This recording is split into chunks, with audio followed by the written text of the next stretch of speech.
guys, Ashley here with My Healthy Soap. So today I just want to make a quick video going over what do you need to start making soap. This is going to be a bare minimum what you need to start soap making. So let's get started. First off, you're going to need a digital scale. So this is really important because you want to be as accurate as possible with your weights when making soap. Ratios are really important. You're going to need a digital scale. You don't want to work with measuring cups and stuff like that. You're gonna need a pot to mix your soap batter in. You can honestly go find one at the not at the dollar store, at the thrift store that you can use. You don't have to spend a bunch of money to get into soap making. You can find one of these for really cheap.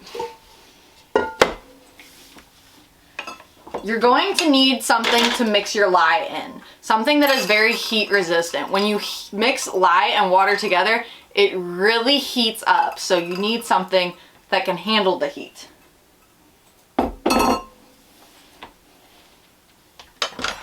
You're gonna need a stick blender. This is really important. Soap making takes a lot of mixing. I've heard people ask before if you can use a blender. Don't use a blender, that will be a nightmare. Just get a stick blender. I think this one was only like $20 off of Amazon or something. And also I like to keep my soap making stuff separate from my kitchen stuff, but it's only 20 bucks, it's no big deal.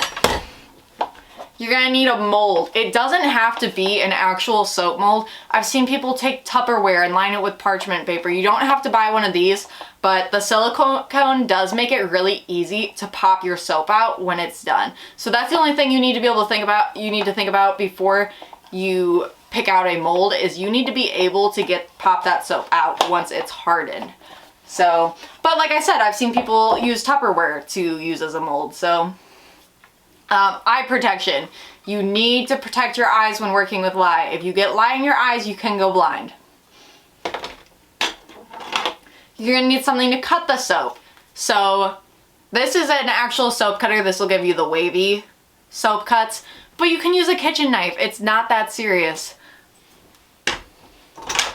As far as materials, if you want to make soap, all you need is some sodium hydroxide, some filtered water or some distilled water, and you can make soap out of just one oil. So you could use just coconut oil to make soap.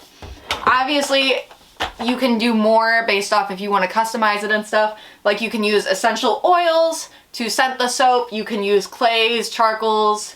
There's tons of different colorants you can use. Soap making can be whatever you want to make it, but as far as getting started, this is all you really need. I hope this video helped you guys. Please like and subscribe if you like my content. I'll keep talking about more soap making and other aspects of living a non-toxic lifestyle. Thanks for watching.